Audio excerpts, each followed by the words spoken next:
제가 오늘 영상을 킨 이유는 오늘은 호주 초기 자본금에 대해서 얘기를 한번 해보려고 하는데요. 나는 뭐 어떤 사람은 100만 원만 가지고 와도 된다 이런 사람도 있고, 어떤 사람은 많이 가지고 올수록 좋다고 하시는 분들도 있고, 얼마가 적당한지 그리고 최소한의 초기 자본금은 얼마가 필요한지에 대해서 오늘 한번 얘기를 한번 해보도록 할게요. 멜버른에 오기 전에 들었던 비용과 오고 난 후에 정착을 하면서 들었던 비용에 대해서 나눠서 얘기를 한번 할게요.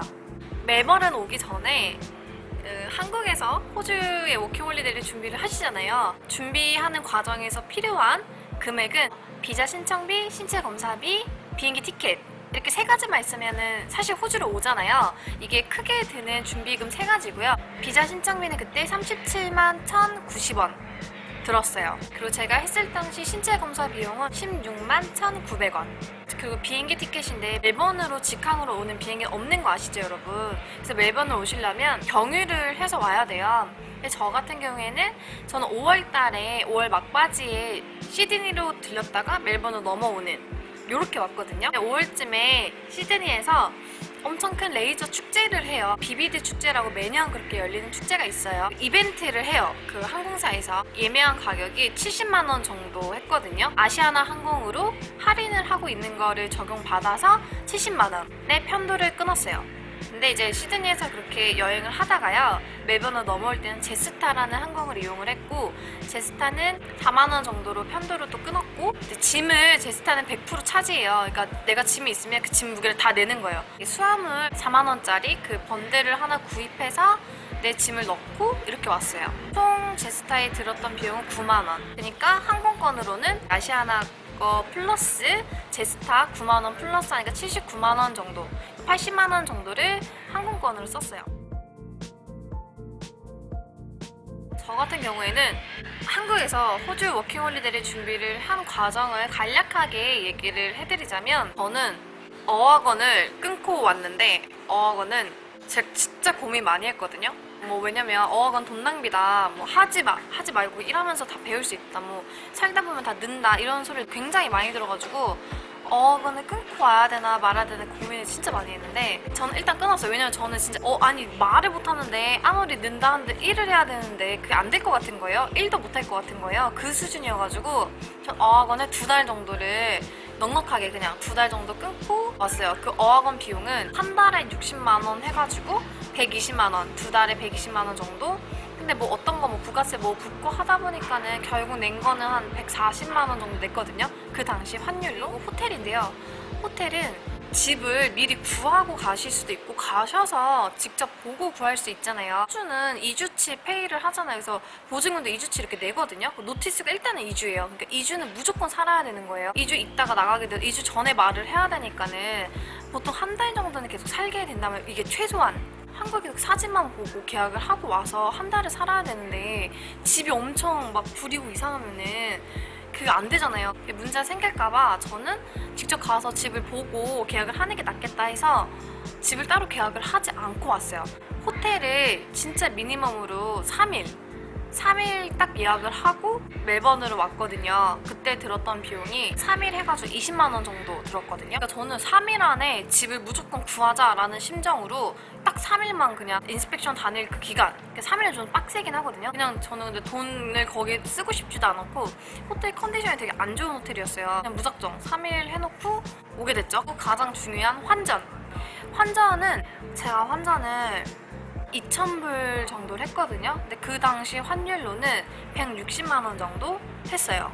일단 제 생각에는 저처럼 어학원 같은 경우에는 이건 그냥 필수는 아니고 본인의 선택사항이잖아요. 그래서 어학원은 이제 제외하고, 환전도 본인이 한 사람 있고 안 할 수는 없겠지만, 아무튼 그것도 개인의 격차가 너무 다르기 때문에 환전과 어학원을 필수 항목에서 제외를 하고, 필수적으로 어쩔 수 없이 들게 되는 금액은 비자, 신체 검사, 비행기 티켓, 그리고 머물 곳, 이렇게까지 머물 곳은 최소 그냥 20만 원 정도를 잡아서 150만 원이 내가 이제 워킹홀리데이를 간다고 하면 무조건적으로 들 수밖에 없는, 그것도 호주가 아닌 한국에서 준비할 때 드는 비용이 150만 원이에요. 그러니까 내가 만약에 호주나 어디로 워킹홀리데이를 가고 싶어요. 150만 원은 있어야 호주 워킹홀리데이를 생각을 할 수 있는 금액이 되는 겁니다. 여기서 중요한 건 뭐 어학원 학원이나 내가 따로 가지고 갈 환전한 금액은 포함되지 않았다는 거예요. 그걸 빼고도 150만 원이 최소한의 준비 비용이었고요. 이제 호주 갈 때 필요한 게 있잖아요. 한국에서 사가야 되는 물품들 한 50만 원 정도를 총 쓴 것 같아요. 그러니까 저는 수면 이불도 가져왔거든요. 양털 이불? 좀 저렴한 거?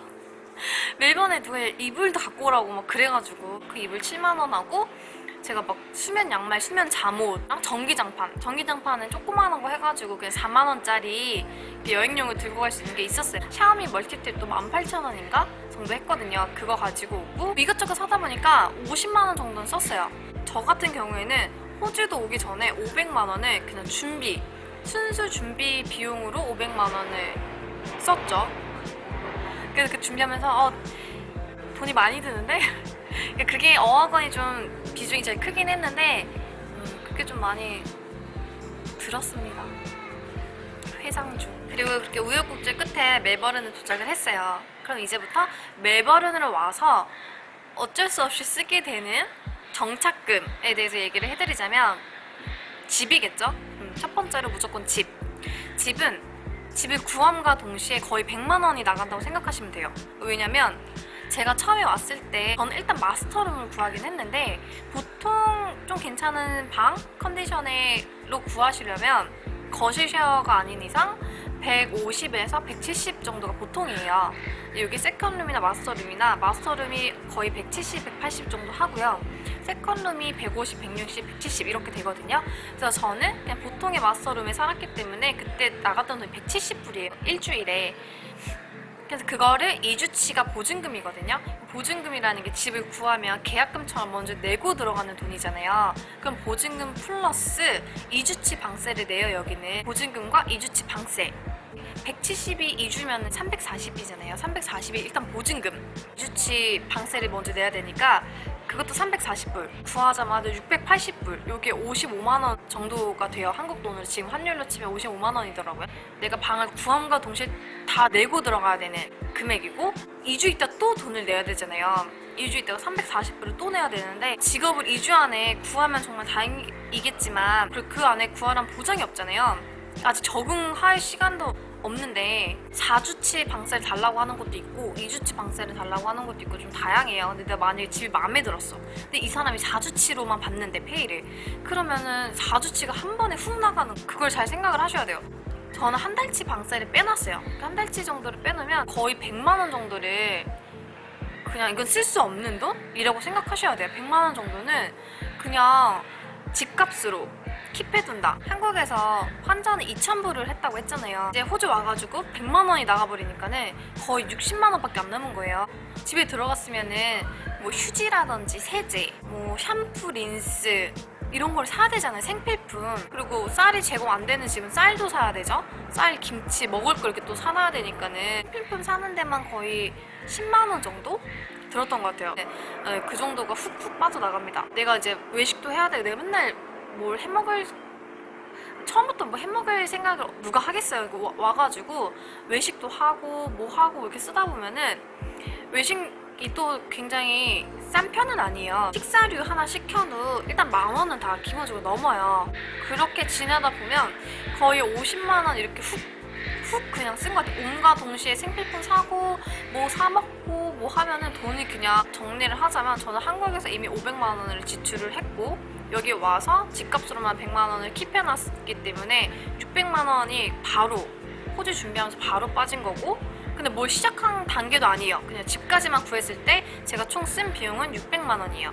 600만 원이고 60만 원 정도 남았을 때 생필품 사고 뭐 사고 하다 보니까는 남게 된 돈이 30만 원 정도? 제 기준에서 160만 원만 환전을 해가지고 오는 건 좀 부족했던 것 같아요. 제가 내가 그래서 되게 부족하구나. 160만 원이면은 그래도 내가 아끼고 하면 되겠지 했는데 이게 생각보다 물가랑 그 집값을 생각하면은 그렇게 큰 금액은 아니에요, 여러분.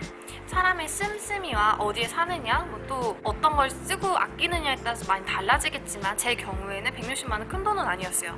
만약에 내가 정말 100만 원만 가지고 오거나 이래버리면 집값으로 그냥 처음에 다 날려버리는 거기 때문에 많이 부족하실 것 같아요. 제 기준, 제 생각에서 조금 부족할 수 있다라는 거 얘기해드리고 싶었고, 그리고 제 영상이 준비를 하시는 분들께 정말 많은 도움이 됐으면 좋겠습니다. 제 기준으로, 제 생각에 그거지 답은 아니에요, 여러분.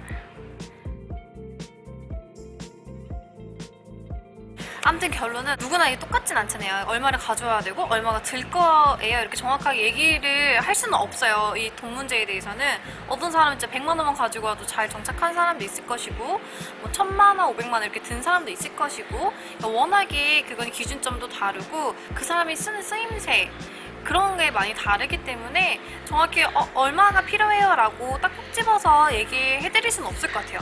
다만 제가 그냥 워홀을 온다면 최소한의 이 정도는 되지 않을까? 그냥 금액을 좀 제시해드리는 약간 그런 정도지. 다만 돈을 많을수록 좋잖아요. 많이 가지고 오면 많이 가지고 올수록 좋다. 이거는 팩트인 것 같아요.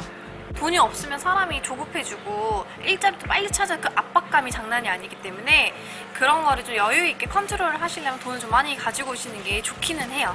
각자 알아서 판단하시고, 근데 많이 가지고 오는 것보다 어떻게 쓰이느냐, 어떻게 쓸 것인가 그 쓰임새가 더 중요하지 않겠어요? 알차게 쓰시고 하시는 게 좋을 것 같습니다. 저는 멜버른의 워킹 홀리데이를 이제 곧 1년이 돼가요. 1년째 하고 있는 멜버른 워홀러 김로로라고 합니다, 여러분.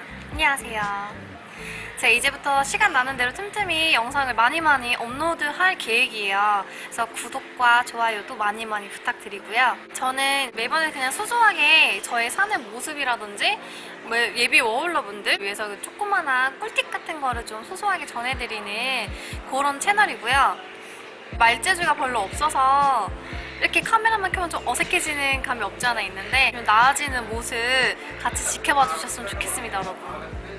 안녕.